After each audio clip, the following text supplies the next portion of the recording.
Hey everyone, in today's video, I'm going to show you step by step how to remove and replace the cartridge on this Kohler bathroom faucet. This is a simple DIY project that can save you time and money.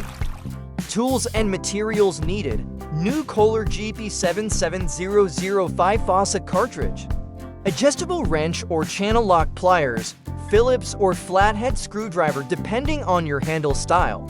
Cartridge puller optional, but helpful if the old cartridge is stuck. Plumber's grease for smooth installation and longer life.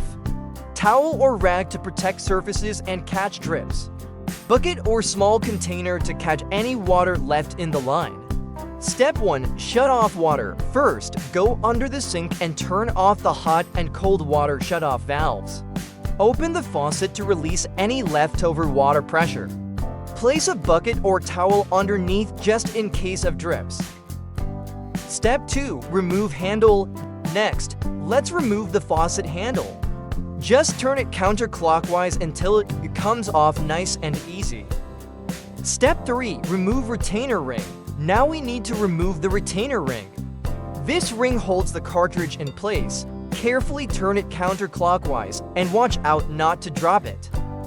Step 4. Remove cartridge. With the retainer ring off, it's time to remove the cartridge itself. Sometimes it may be a little stuck, so just break it free and unscrew it until it comes right out.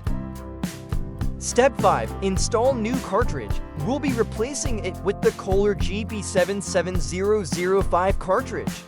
Go ahead and install the new one, making sure it's lined up properly. Tighten it down nice and snug.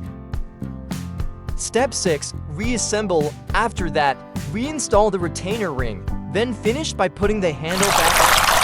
Give it a quick snug turn and you're all set.